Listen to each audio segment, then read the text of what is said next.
한진리 도맥의 역사. 5. 배달나라의 첨부 문화.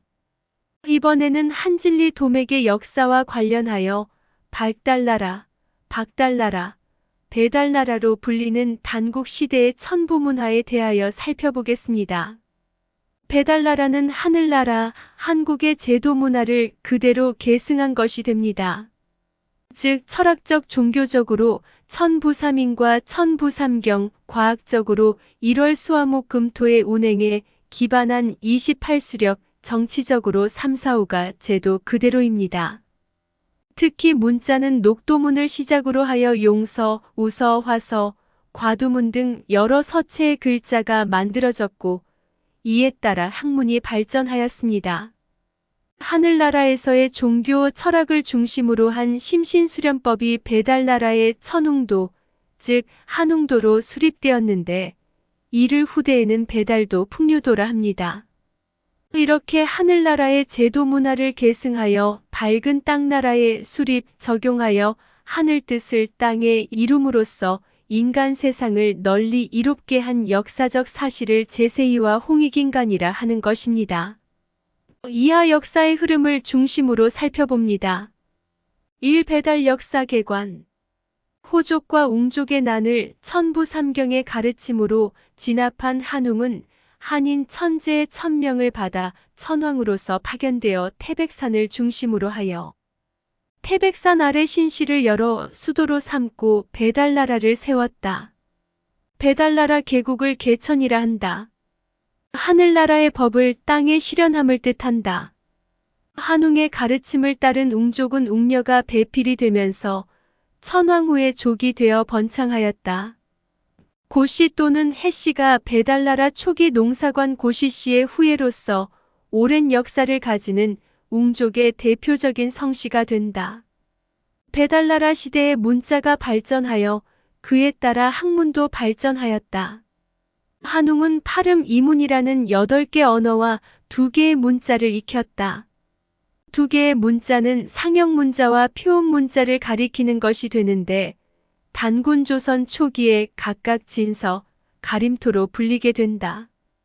배달나라 초기에 신지 혁덕에 의하여 녹도문이 나왔고 태오복희는 용서, 자부선인은 우서, 치우천왕 때 화서 창일은 과두문과 조종문을 만들었다.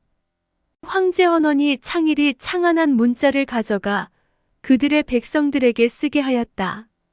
한웅은 배를 타고 수레를 타고 다니며 순행하였다. 신시는 배달나라의 수도이면서 해마다 열리는 국제 박람회 장소로서 종교행사 겸 세계 무역이 이루어지는 곳이기도 하였다. 배달나라 초기부터 동철기가 사용되었다. 이때부터 천부삼인의 상징물인 거울, 방울, 칼이 청동으로 만들어지고 붓과 창도 만들어진 것으로 된다.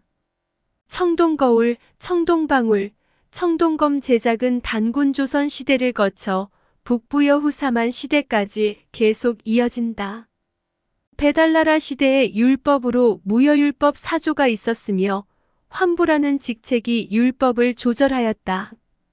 배달나라는 천왕이 다스리는 대제국으로서 그 아래의 천군, 천자 등을 지방의 제왕으로 봉하였다. 이 웅족 호족의 전쟁과 한웅의 평정. 한인시가 다스리기 약 1000년이 흐른 뒤 서기전 4000년경에 이르러 호족과 웅족의 난이 일어났다. 선창민인 호족이 이주민인 웅족을 배척함으로써 전쟁까지 일어나 나라가 혼란하였다. 이에 7대 지윌이 한인 천재께서 오가회의를 열어 난을 진압할 적임자를 찾으니 바로 서자부 대인 한웅이었다.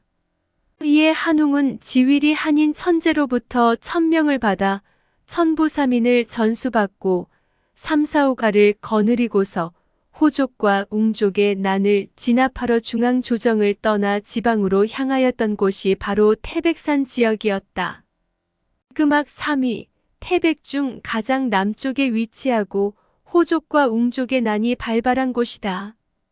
호족은 지소씨 일파로서 오미의 난으로 먼저 성문을 나가 황하 중상류 지역에 선착하였던 호전적인 족속이고 웅족은 유인시 시대의 중부 땅에 살던 족속으로 팽창하여 호족이 사는 지역까지 이주하게 되었던 것인데 상호 간에 피를 흘리는 전쟁이 일어났다. 구안의 구족 중 호족은 서쪽에 사는 백족의 일파이고 웅족은 천산 동쪽의 황원에 살던 황족의 일파가 된다. 한웅이 웅족과 호족에게 천부경, 삼일신고, 참전계경의 가르침을 주어 완전한 사람이 되어라 타이르니 웅족은 그 가르침을 따라 전쟁을 멈추고 사람 노릇하게 되어 배달나라 백성이 되었고 호족은 뉘우치지 않아 추방형을 당하였다.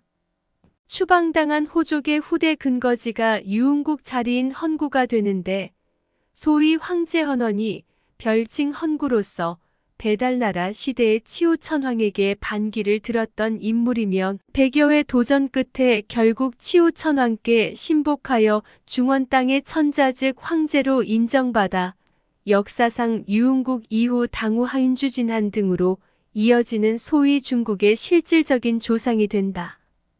삼신시 시대 서기전 3897년부터 서기전 2706년경까지 신시 시대에 해당한다. 즉 수도를 기준으로 시대를 구분한 것이다.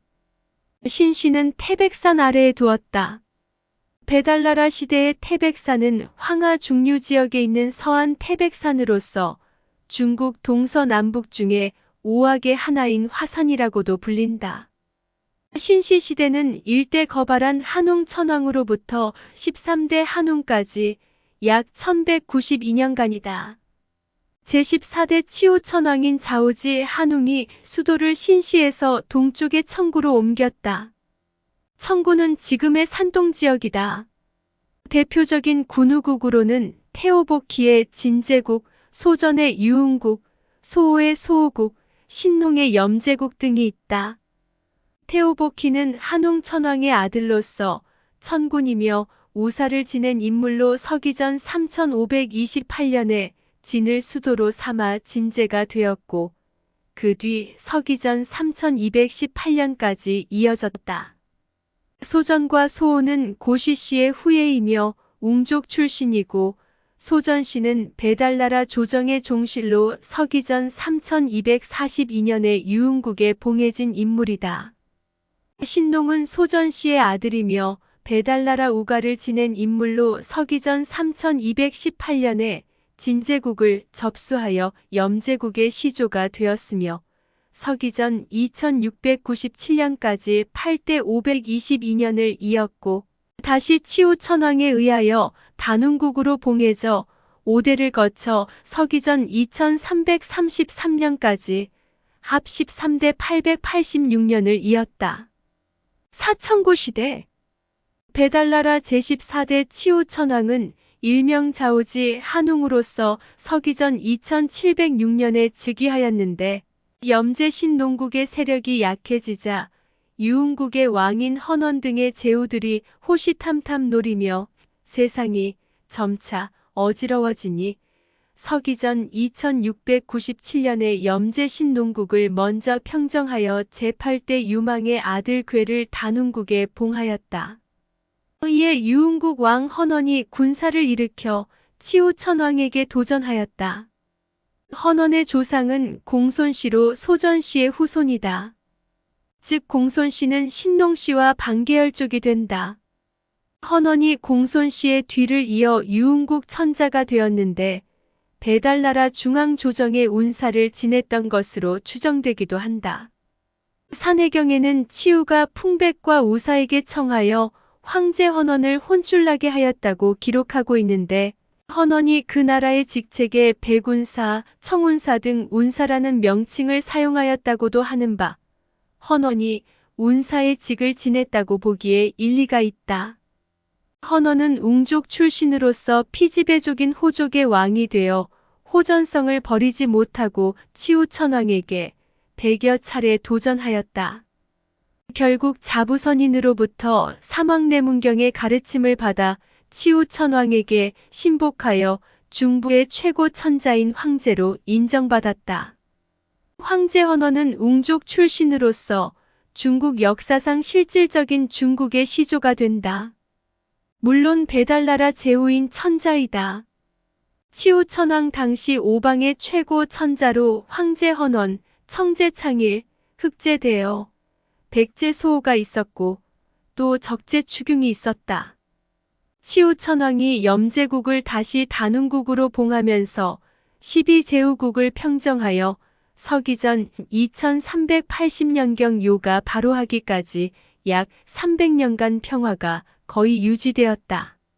황제 헌원이 서기전 2599년에 죽자 치우천왕이 헌원을 토벌할 때 선봉장을 지냈던 소호의 아들인 소호금천 씨가 치우천왕 생전에 선양을 받았고 소호금천 씨는 황제 헌원의 손자인 전욱고양에게 선양하고 고향인 백제국으로 떠났다.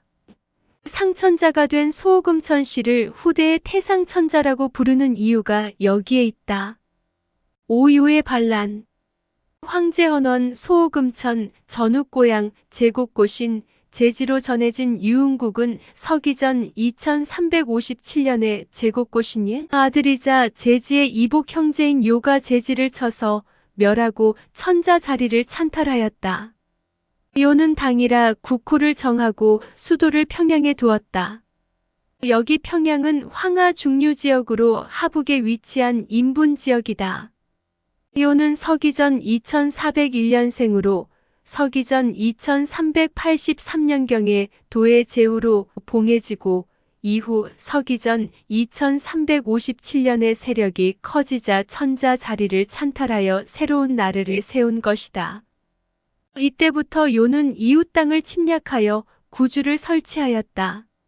요는 배달나라 제후국인 유흥국의 작은 제후였다가 유흥국 전체의 천자가 되었는데 크게 천자 찬탈, 독단 설치, 역제 반란이라는 역천의 죄를 지었다. 독단이란 제단을 따로 차린다는 말로 배달나라 제후로서의 예, 질서를 지키지 아니하고 함부로 제왕을 칭하며 천제를 마음대로 올리는 것을 가리킨다. 즉 지방 제후인 천자의 지위를 넘어서서 제천권을 가지는 천군, 천왕의 지위를 넘본 것이다. 천자는 중앙조정의 천왕, 천제의 명을 받아 하늘에 제를 올릴 수 있는데 임의대로 천제를 지내면 역천의 반역자가 된다. 요는 또 달력을 임의대로 바꾸었다. 즉 윷놀이판 역에 따르는 배달나라 태양태음 성역의 역법을 버리고 명엽이라는 풀에 의지하여 음력을 전적으로 사용하였다. 이러한 음력 사용의 역사적 사실은 예라는 자가 활을 쏘아 태양 10개 중 9개를 땅에 떨어뜨렸다는 전설적인 기록에서 나타나기도 한다. 태양 10개란 갑을병정무기경신임계라는 십간을 가리키는데 태양이 하루하루 움직이는 단위로서 요가 양력을 거의 모두 버렸다는 것을 상징적으로 보여준다. 여기에 더 나아가 요는 전쟁을 멈추지 않고 단군왕검이 섭정을 하던 단훈국까지 수차례 침범하였으며 결국 서기전 2334년에는 기습 침략하여 왕성을 점령하고 이때 단훈국 왕이던 홍제가 전사하였다. 이에 당시 순행정치를 하며 덕치를 베풀던 섭정비왕 단군왕검은 비보를 접하고 동북의 아사달로 수도를 옮기고 나르를 재정비하게 된 것이다. 이것으로 배달나라 시대의 역사를 중심으로 한 천부문화에 대하여 간략히 마치고 이후 단군조선 시대의 천부 도맥 한진리 도맥의 역사를 계속 살펴보고자 합니다. 끝까지 시청하여 주셔서 감사하고 고맙습니다.